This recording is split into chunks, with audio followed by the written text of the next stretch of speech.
You guys. Are we on? We're on. Good morning. Good morning. Hey, babe. Hi. It's Luke and Rachel here. We're doing a little episode. Impromptu. An impromptu episode, but one nonetheless of just like a little catch up before baby number 2 arrives, which the due date's in a week from today, from when we're recording. T-minus. We will see when it actually comes. Due date's June 8th. And are you ready? Yeah, I really thought it was going to be today. I was a week early predictor. My conspiracy was a week early. I definitely had the idea and thoughts and feeling that it was going to be like 2 weeks early. I don't know why, but I think we were just ready for it. I think we're just a little anxious. just ready for this thing to pop. Yeah, it's different when it's the second one, I feel, because you have all this anticipation. Well, and there's like a surprise element with the gender, which is fun. Yeah, finding out if it's a boy or girl. It's going to be really, really great. I kind of get a lot of like kudos for that. Like a lot of people are like, "Oh, that's the way I did it." You know, older people. Yeah. Okay, I say old, but like whatever. Like older generations, I think, did it way more often than maybe what millennials, younger people do. Probably just because their scans weren't as good. Right.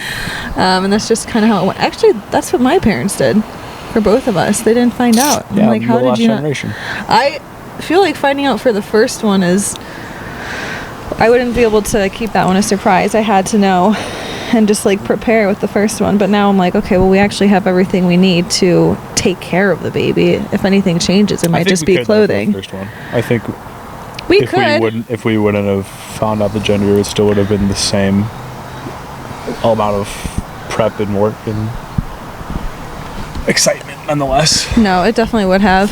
I would have been on edge though, being like, this has to be a girl. So what do you think it is? Yeah, you're so emotional about the gender. I was for the first one. I don't know what it was. What do you mean? I had to have it be a girl. It was just this one you have to have it be a boy, so you're still very emotional about it. I don't need it to be a boy. What do you mean? You just claimed in the car that you're going to tell them to recheck the baby if it's a girl this time. No, but that's not because I need it to be a boy. It's just because I just have this strong intuition that it is a boy. It's not because I need it to be a boy. It could be a girl. It's just we don't have a girl name. You're literally eye rolling as you're saying this. Well, okay, maybe I'm just trying to convince myself. I just feel that it's a boy, so I'm like, why? I don't have this feeling that it's a girl the way I did with Lucia. Okay. What do you want it to be? I'm team girl. You're team girl. I don't want it to be anything. That's just my feeling. Your feeling. You're right. Right, exactly. I got my girl. The first one. So now at this point, I'm like, whatever. You're such a hypocrite. You're just going in circles. All right, I'm done. What is, like, are you feeling anxious at all? Because I feel like you're feeling more anxious than I am. Yeah, I'm more anxious for baby number 2 because it's more responsibility for me. Not to say that the first one wasn't, but I think the first child you've bared most of the responsibility just because I don't think go bore into is the that right a little word. bit. Is bore the right word? What's the past tense What kind of you had to bear the what kind of responsibility are you talking here? I mean, at this point, it's I am now kind of solely responsible for taking care of Lucia because obviously you're gonna have your hands full with baby number 2 because as a 0 to 6 month, from 0 to 6 months, I mean, there's not much I do as a parent/caretaker. I mean, I do bottles and help put to sleep and take naps, but it's like the baby doesn't know who I am. Yeah, for people listening, what do you mean by you do bottles? Like, I feel like we should go into kind of the roles that we established with Lucia that worked well for us and kind of what we have going into the second baby, because I know that you had even asked me a few weeks ago, what is it that you need me to do so that I can properly heal and just take care of this newborn and just keep my sanity as best as possible. What do you feel like? How do you feel that you contribute as a dad when you can't physically like feed them? Like, you can't breastfeed them, you can't. I mean, a lot of my action in being a parent is a lot of observing you as in my wife at the time. Like, if I sense or feel or see that you're distraught, upset, stressed, are in need of something, that's when I like know to step in. Not to say I don't step in on my own. If I want to play with Lucia, or I know Lucia wants to play, like I'll do that. Or if I know Lucia needs to go to bed or take a nap, like I'll do that. But like, I know I really need to step in when it's visible from your perspective, or maybe not visible, but I can sense it from your perspective. Yeah. I mean, my role from like I said, from like a 0 to 6 month time frame for a baby is, baby doesn't know who I am. The baby kind of knows who I am, but they don't. Yeah, there's no motherly attachment that there is with you as a natural, God-given phenomena or feeling. Like, that's not something that I have as an emotional attachment with the baby. So I know that a bulk of what it's going to take to make sure that baby has a good upbringing is, your connection with the baby. Yeah. And I know that that's not whether I want it to be or not, I know that's not my role. Well, I'm pretty sure it switches off as they get older and stuff. And someone had mentioned that when... you see it with Lucia now. Like, Lucia, like, she knows your Dada. fun time. Yeah. Like, Dada is when, like, life gets good. And when Mama's here, it's just like, okay, so you feed me, you put me down, like, you change my diaper, like, not that great. And then you walk through the doors and it's just like, oh my God, it's party time. I mean, forcing parental roles, like, people can force parental roles, but there's some element of natural role that parents should inhibit for their children, and that the children know. Yeah. Like, depending on the stage that they are in life. Like, it just... I think you can't fight nature. Yeah, I think you're really good at like forcing me to sit down, or like forcing me to stop what I'm doing. I get mad at you. Like, and not like to like a crazy extent, but I'm like, Rachel, go get horizontal.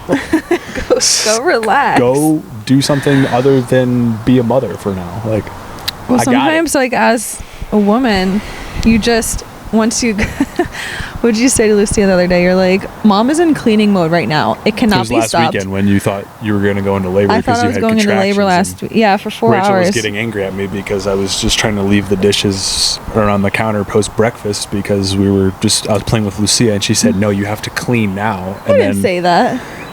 I was just like, I need it wasn't. It was just that moment where I was like, oh my gosh, the house has to be the vacuum, suddenly spotless right now before we do anything. You grab the towel. Yeah.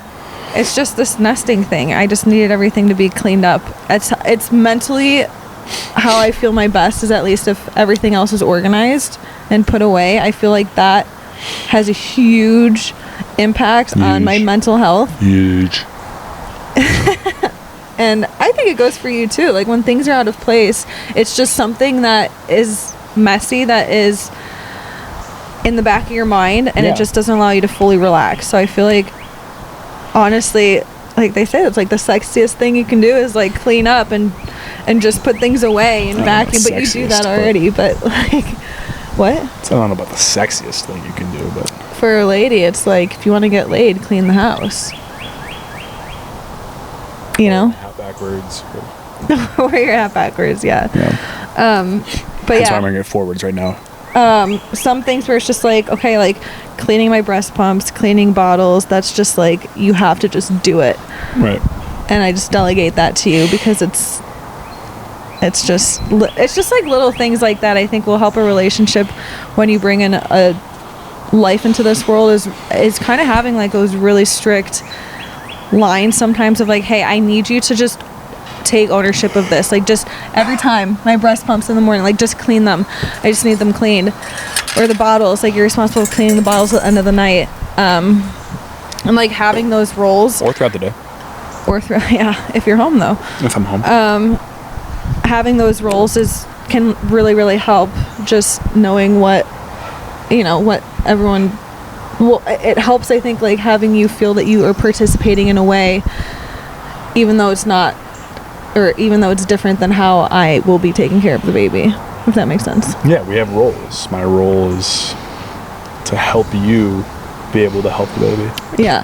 How do you, during like, are there times that you feel helpless during this because you can't actually like physically feed the baby through breastfeeding, or are there like, what makes you feel like you are participating? I mean, in I think with when we just had Lucia, there was times I felt helpless, but I think now with having Lucia, the help I will have while you're preoccupied with baby number one is take care of Lucia. It's man-on-man coverage, not zone coverage anymore. You know, like we don't get to. We're straight coverage, up. We're straight up man on man. 1 for 1. You don't know what that means to you. Well, man on man coverage. I mean, it's self-explanatory, but it's a football reference. Oh, okay. Well, I didn't know that, but I thought you just meant like 1 for 1. Like you got that's one exactly kid, I got one kid. Okay, so then I understood. Well, just it's football reference. Okay. Football or not football, guys, that's what it means. Yes. Where did you find the most support after having your kids, or like after having baby number one, and where do you lean on for support with this upcoming child on its way? Like outside counsel type of thing? Or like, do you find, like, who do you go to if you feel like you're overwhelmed about parenting? Do you feel overwhelmed at all about parenting? No. I really don't. You really don't? Okay. No. I don't think I've ever consoled anyone about parenting. I mean, I think I talked to all my buddies about some of the things that we experience, whether it's funny or stressful, but like I don't feel overwhelmed. Like I don't like feel the need to vent to anybody of my friends about the late night that we had because Lucia wouldn't go to bed. I mean, I'll tell them like, yeah, dude, Lucia was up till 11 when I'm talking to Dylan and Clump on Fortnite or something, but like, it's not like I don't find counsel in anybody really. Yeah. Okay. Well, who would you go to then? Other than you? Mm-hmm. I don't know, I guess Dylan or Jack. They're my situation. They're the first two buddies off cuff that I know are in parent mode. You had friends that had kids before my friends had kids, and I'm older than you. I think that's pretty... I have a little bit of a wider net of friends, but... That's true. But nonetheless, they were still younger than what your friends would be. Yeah, correct?